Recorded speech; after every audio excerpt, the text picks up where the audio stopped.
Oo,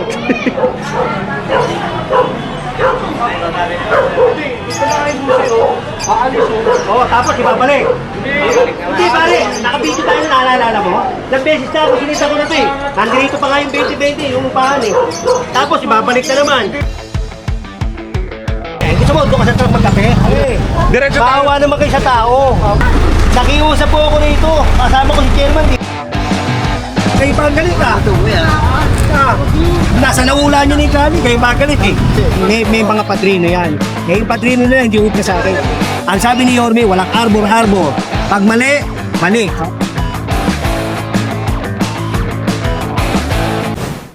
Ang pagbabalik ni General Suka. Juan Luna Street, corner Corquera. Tayo ang location natin. Kasama natin ang ating truck. Siyempre sila Steve ang ating papaitan. Si Steve ang ating papaitan. Si Steve ang ating inspector. Si Sir Richard ang ating foreman. General Sukat ang ating general foreman. Corquera Street tayo. Corner Juan Luna mga kayon. Ika 15th day out of 75 days na pinapatupad ng additional 75 days. Tapos meron tayong kasamang 4 na truck ng MMDA. Grabe, sobrang bibilis natin mga taga MMDA sa pag-uutos nating General Sukat. Talaga na sumama itong 4 na truck ng MMDA dito. Dahil kung hindi nyo mapapansin mga kayon, itong Juan Luna Street na to, lagi natin dinadaanan ni General Sukat to. Talaga nagkokos talaga ng traffic itong lalo na yung particular na yun. Kaya talagang balik-balik si General met-maya. Grabe mga kayon, na nakakuha ng ating taga MMDA. 2 motor, 3 truck, 4 yan mga kayon 4 na truck ang dala natin. Pinasok ni General itong Corquera Street.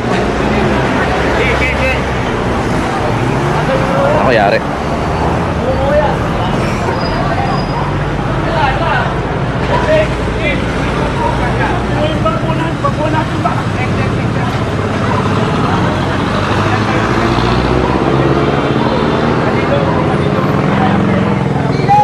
Mga kayo, yung mga gaya na sinabi ni ate, no? So kada impound na nakukuha na naiyaakyat, meron sinusulatan na papel para mailista yung kung ano yung kinakarga, kung saan nakuha, kung motor man o tricycle, tapos ilalagay doon sa yung papel doon sa may ano na yon, sa sidecar na yon o sa vehicle na yon, para hindi maglabo-labo.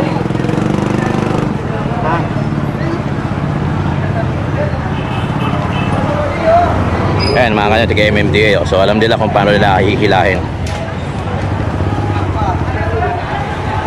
May maganda service, mountain bike. 7K. Babaw, 7,000. 7,000 no? Kaya mo yan, Titi Boy.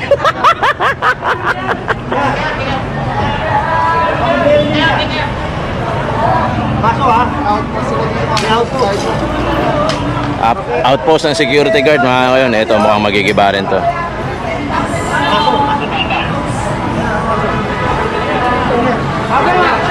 Dali kanina yung mga 4 na motor dito. Pasok! Baso na pagkakarinig ko.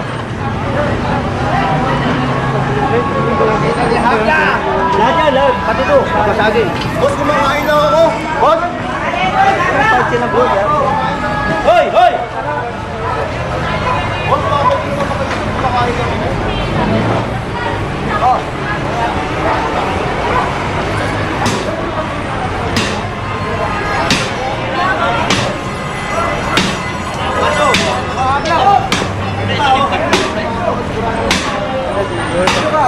Mga kayan, pati itong rampaan na to kukunin din, no? Para hindi na maparkan. As you can see, merong linya rito ng pang motor. Pero kasi mga kayan, paliwanag lang natin kasi pang ETA to, no? Saka dyan sa ating unang video mga kayan, meron tayong 11 example dyan na nilagay ko, na 11 example ng ating DILG na mga obstructions. Kaya pa-check na lang mga kayan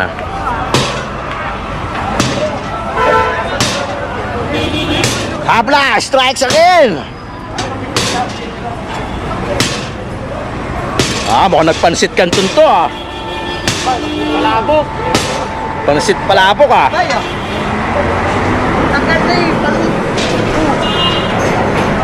Si Tito Boy!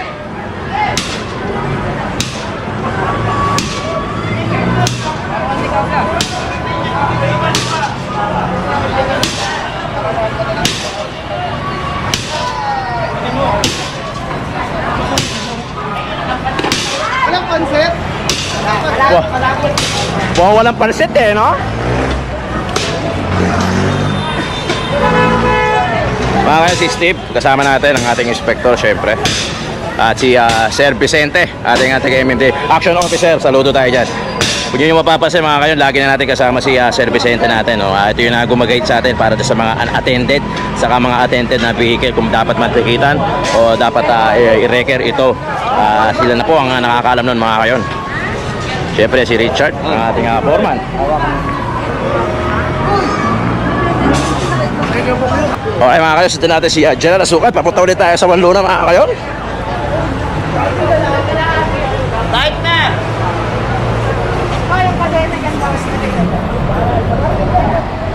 Sige.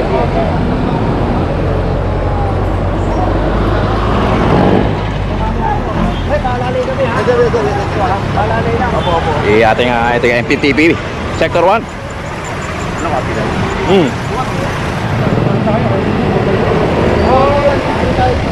Oo, pag dumaan dito, hindi naman ito. Ganyan, paligid ko dito.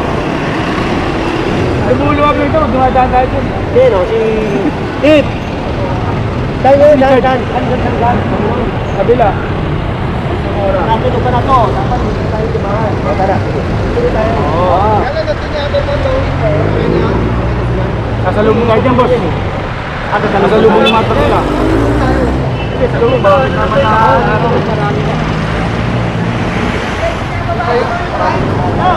Wala! Wow! Parang ang sarap. Oo, pag ganito lang, no? Diyan ang sarap. Sarap, pagka puro lalaki lang, ah. Totoo yun. Kaptam ko rin, eh. Tama pare. Nangiyahay. Ikaw pala yung nasa harapan, ha? Counter call natin to. Ha? Hindi tayo counter call, mga sayon na. Officer. Puro mapasok na yung Dandan Street. Dyan ako, lalaki ako. Mga ngayon, Dandan Street, corner Nicolas Zamora. Nag-U-turn tayo.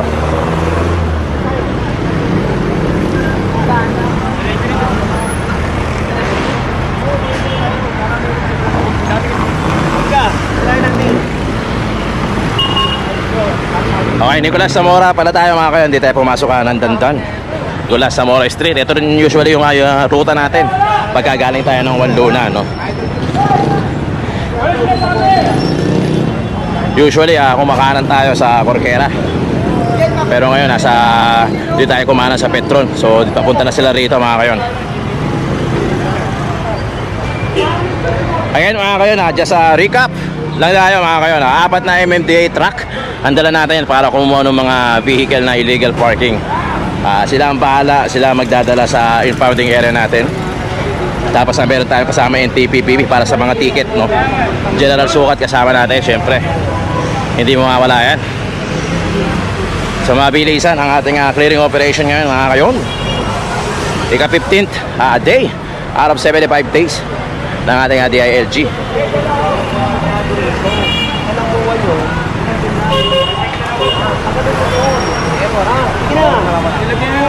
Nilagyan ko na ito ng ano eh. Nilagyan ng ganda ng boss. Ilang metro yan eh. Ilang metro.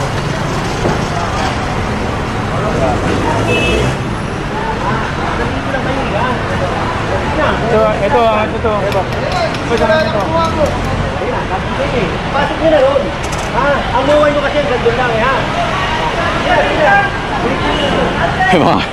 Yung mga taga MMDA. Ang umuwan kasi nila. Ganda lang yan. Oo, ganda ito. Kaya natin lang dito. May mga ilan na nakakuha na yung MMDA dito mga kayon. Ayun. Nakikarga na nila. Again, sinasabi ni General Sukat na hanggang bumawakan nila naman hanggang doon sa may guhit na yun. I think kaya siguro may guhit yun. Kasi yun ang pinaka-memorandum of agreement nila.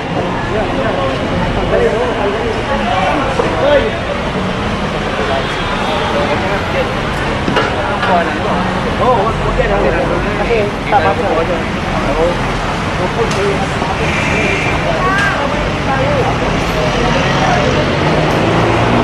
Dahil itong side ka na to mga kayon. Dali. Datayo ka. Hoy, tali! Pati ang bisikleta na to mga kayon. Yun ang pambili niyo yun.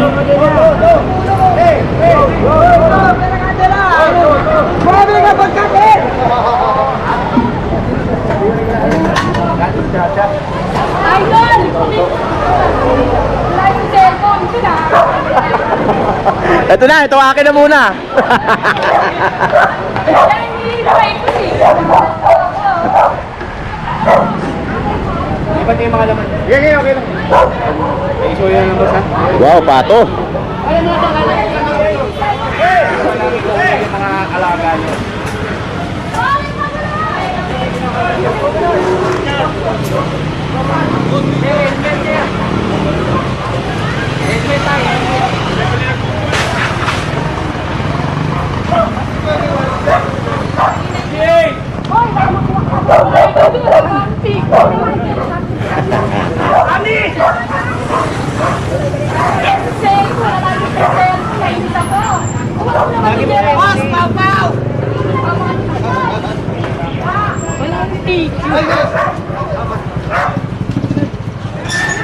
John Malone!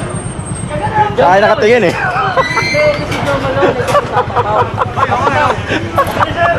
Papabaw. Ito si John Malone, ito si Boytin. John Malone. Magawa na yung picture, kakaidol ko yun eh. Hinga lang.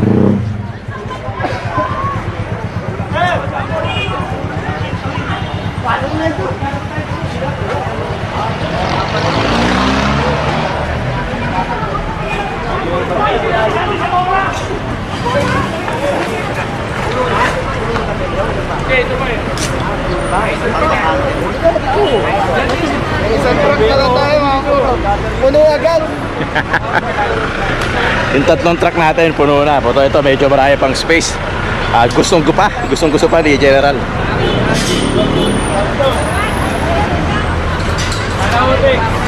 Abla! Nga, meron ka na! Na! Pareda! Ito mga kayo, wawasakan na ni Clint para maikarga tapos mailagay sa truck natin mga kayo. Habulin na natin si General dito.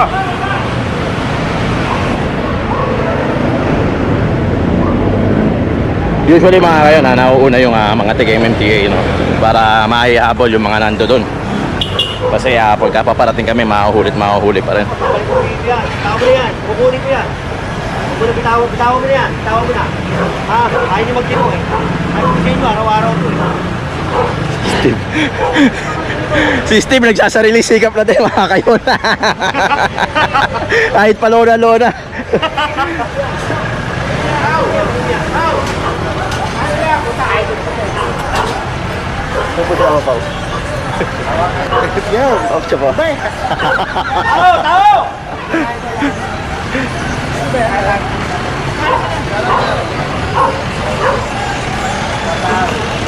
Hello mga kayon, sila Tatay Oka rito mga kayon. May kinukuha din.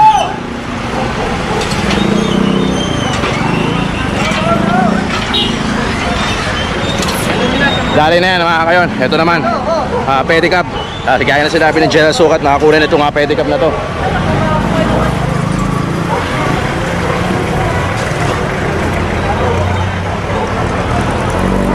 Pati ito mga kayon, may mga usually na pantakip sa likod ng jeep.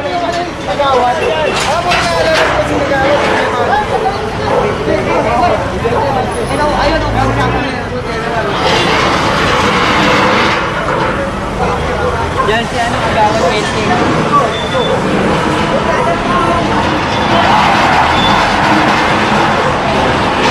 Dali mga kayon, no?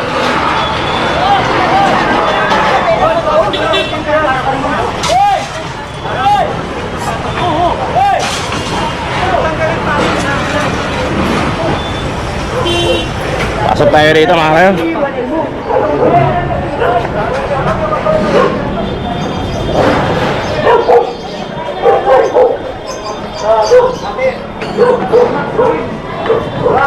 Kay Clint. Yan, ito yun eh. Siyempre yun. Ayaw nga, no?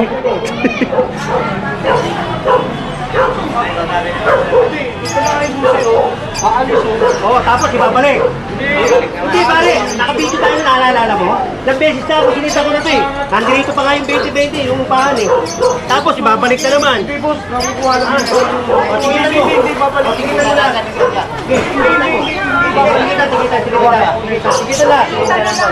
Tingnan nila.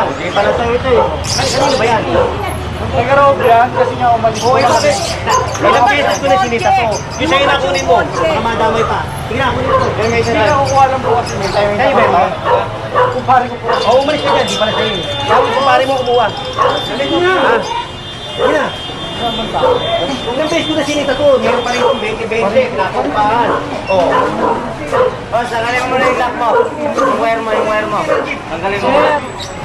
Toy, tara. Ay, katirin natin. Katirin mo na, be. Ay, patanggal. Gano'n lang yun, babayaran mo.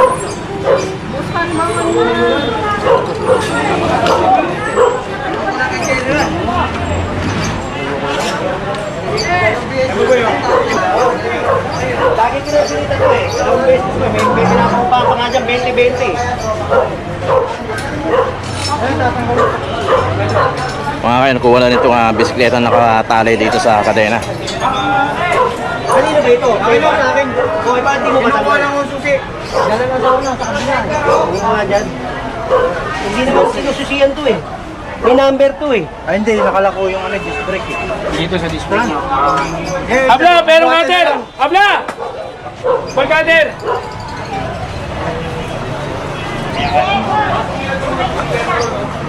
Ball cutter mo lang yung Dito ko lang kasusi.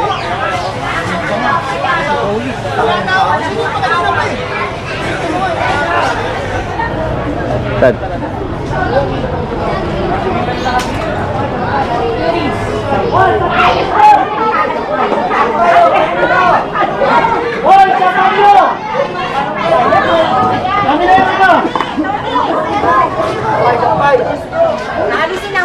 Guys, Pao here for Bagumal. Ang sarap mag-vlog ngayong araw na to. Maso, maso. Basta kay Maso, may Oka. Oka, maso. Ako ni Oka yun.